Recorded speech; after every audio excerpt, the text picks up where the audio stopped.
morning all of you. Today we will cover 1.2, that is scope and excitement of physics. First we will see what is scope of physics. Scope of physics. It contains basically two domains. The first domain, it is macroscopic domain. Macroscopic.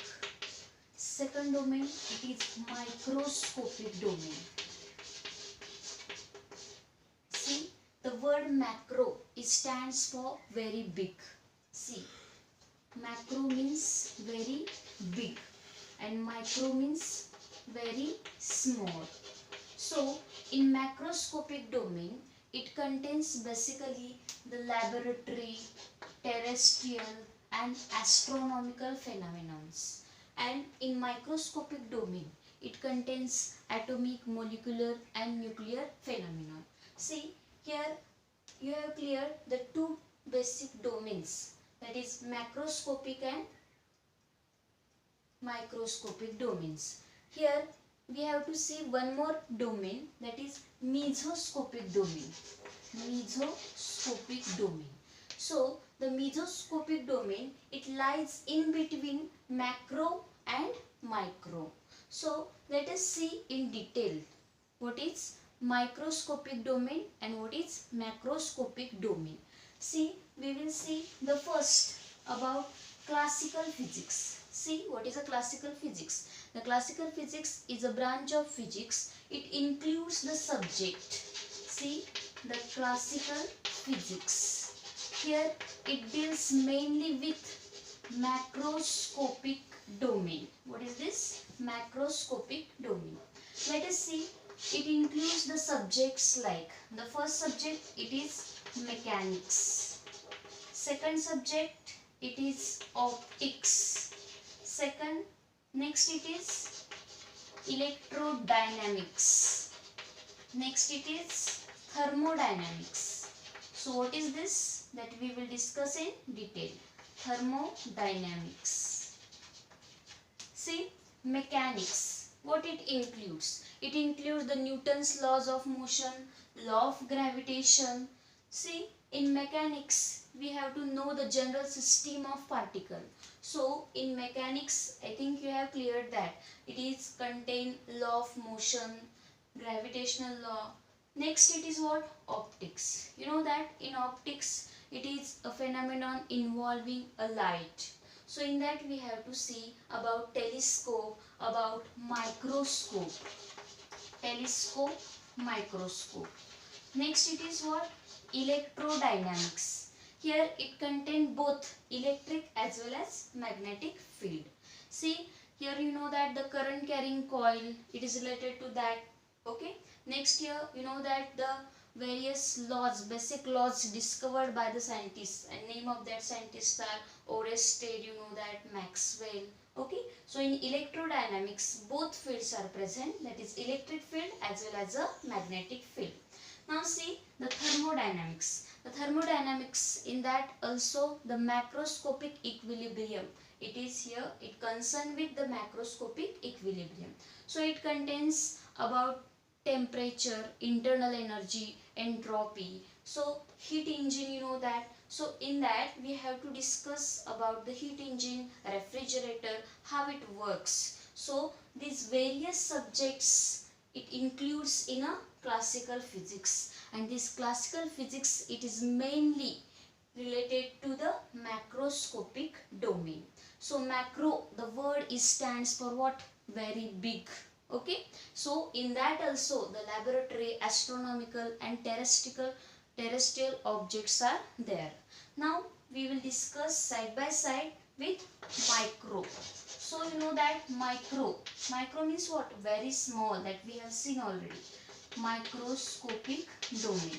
See here, in microscopic domain, you know that about the electron, proton, okay, the interaction between electron, proton. So here you know that about atoms, molecules, nucleus, okay. So all small things, very small things, it is involved in microscopic domain. So I have told you about the mesoscopic domain also. So here the meso, it is in between macro and micro. Okay. So mainly the two basic domains you have to know, that we have studied macroscopic and microscopic. So here next we will discuss about the scope. The scope of physics is truly vast. Okay, so it covers a tremendous range, you know that. So we have discussed already here. In macro, I have told you the laboratory, terrestrial, astronomical scales are there, and in micro, what is this? Atoms, molecules and nuclear scales are present here. So the scope of physics, it is very vast, because its range is from 10 raised to minus 14 meter to the 10 raised to 26 meter. So listen here, 10 raised to minus 14 meter means what? Micro, it is very small, and 10 raised to 26 means what? It is macro. So it covers a tremendous range. At one end, if you will see, it is 10 raised to minus 14. At another end, it is what? 10 raised to 26. We will take here one more example. So you know that we will discuss here the range. First we will see about the electron. So you know that here if you will see the mass of electron, what is the mass of electron? It is in the range of 10 raised to minus 30. So it lies in which micro. Okay, but if you will see the mass of observable universe, that is what? 10 raised to 55. So it is too much high, and it is macro. So listen here, it covers a tremendous range. See, 10 raised to minus 30 to the 10 raised to 55. So here the scope of physics, it is very vast, and it covers a tremendous range that we have seen. It is from micro to the macro. Okay. Now let us see about the excitement of physics. See next, it is excitement of physics.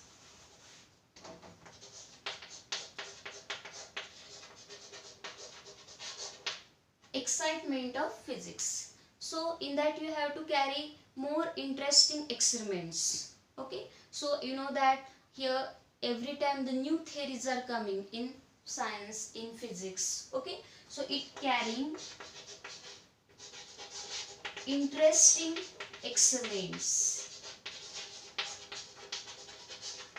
Okay, interesting experiments. Second, it discovers the secrets of nature. As I have told you about the physics is study of nature and its phenomenon. So you know that the rainbow. Okay, so these all the secrets of nature we can discover with the help of physics. So the discovery of secret of nature.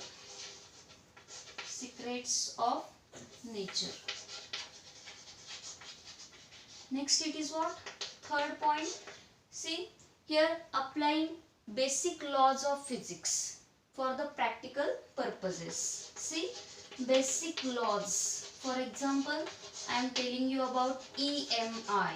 What does it mean? E stands for electromagnetic induction. Okay, electromagnetic induction, that we will discuss in that concerned chapter. Don't worry about this term. Next here, what is the example of it? Electric motor, electric generator. So behind that, what is the principle? That is electromagnetic induction. So we are applying the basic law, the basic principle for that practical purpose. Okay, so this all is about the excitement of physics. With the help of this, we can carry the interesting experiment, we can discover the secrets of nature, and we can apply the basic laws here. Okay, so today we have covered about the scope and excitement of physics. Next time we will see the physics and technology and society. Thank you.